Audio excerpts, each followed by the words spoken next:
tentang Dajjal ini bukan cuman pada saat Nabi Muhammad saja, Nabi Nuh juga, nabi-nabi yang lain juga sudah memperingatkan bahwa akan ada pendusta agama kayak gitu.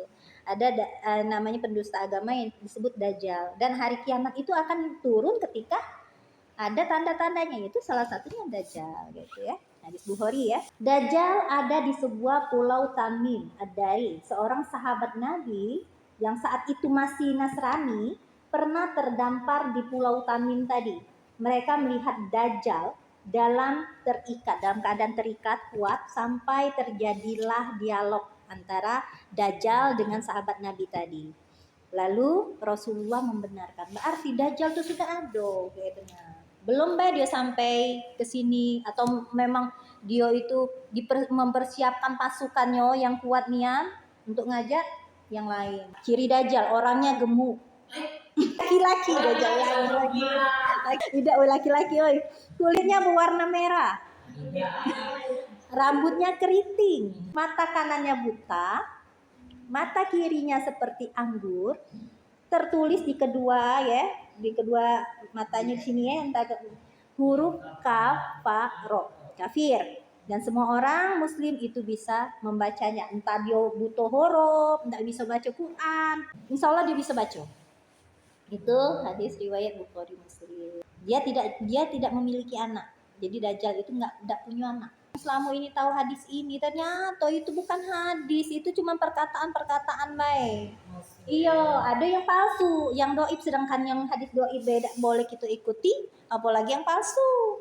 Jadi kalau dia sudah yang perawinya itu uang yang memang terpercaya, yang sudah terkenal, yang memang uangnya memang bagus, percaya cek contohnya ya Bukhari Muslim, Nasai, Tirmizi, Daud, Imam Malik. Nah yang itu, apabila samar bagi kalian Rob kalian, maka ketahuilah bahwasannya Rob kalian tidaklah buta sebelah matanya, dan sesungguhnya kalian tidak akan melihat Rob kalian sampai kalian meninggal dunia.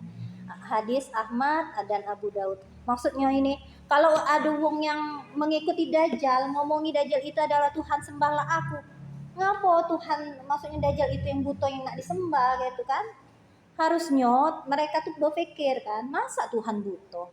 Nah itu, padahal ya untuk menciptakan apa-apa tuh kan harusnya tidak kan, tidak ada pakai buta itu. Nah ini untuk orang yang berpikir, untuk orang yang meyakini bahwa Dajjal itu bukanlah Tuhan. Dajjal tinggal di bumi selama 40 hari, hanya 40 hari. Tapi satu harinya bagaikan 1 tahun. Bagaikan 1 tahun, coba lah. Oh ya Allah, kita nunggu Dajjal itu sehari beraso ya Allah, langkah saronya. Hari kedua, 1 harinya bagaikan sebulan. Hari ketiga, 1 harinya bagaikan seminggu. Dan hari selanjutnya, hari keempat, 5, 6, biasa aja hari-hari biasa. Jadi 3 hari tadi, walaupun kata kita 3 hari, tapi raso-rasonya tidak sanggup kalau ada Dajjal itu. Ya di rumah misalnya, di rumah diikat, anak-anak dengan istri diikat, tidak bisa ngapa-ngapoi, kayak gitu kan, pasti tidak lemak kan. Nah ya itulah. Padahal iya, sehari baik kita rasanya nak nyingok ke depan, nak nyingok ke belakang. Jadi jika dihitung Dajjal itu tinggal di bumi selama 1 tahun ya, 2,5 bulan, 1 tahun 74 hari. Tuh. Ini kalau kita tahu dengan ciri Dajjal dan apa yang bisa dia lakukan terhadap kita, maka kita mencoba untuk membekali diri dengan cara apa? Mengenal Allah dan sifat-sifat Allah. Jadi kalau kita sudah mengenal Allah, ya Allah, aku tidak bisa ya Allah, tidak sanggup menahan siksa nerakamu, tidak sanggup dengan fitnah Dajjal, ya Allah tolong ya Allah, rahmati aku, kayak gitu ya. Berdoa dengan kayak gitu ya. Kedua, menaati Rasulullah. Rasulullah itu kan sudah tahu ke kita bahwa Dajjal itu sebagai tanda akhir zaman.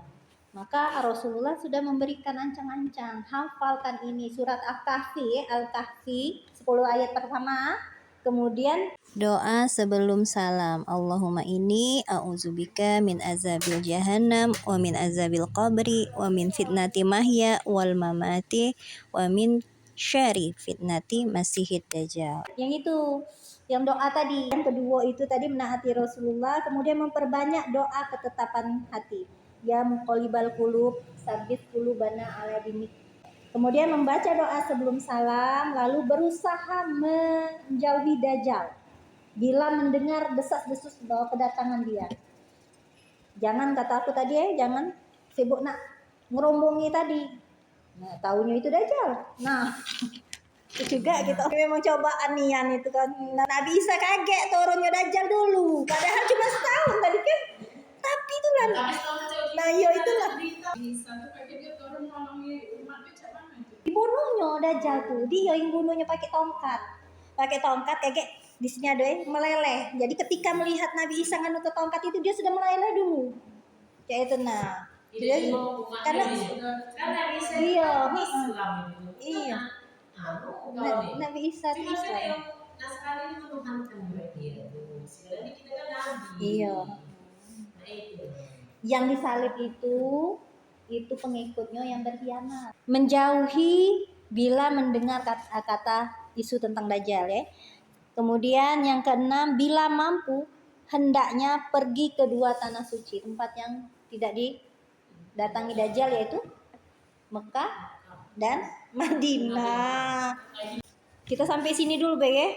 Sebenarnya masih ada. Nah, ibu-ibu, saya minta maaf kalau ada yang kata-kata yang salah. Pada Allah saya mohon ampun. Kita tutup dengan membaca istighfar 3 kali. Astagfirullahaladzim. Dan doa kafaratul majelis. Subhanallahumma.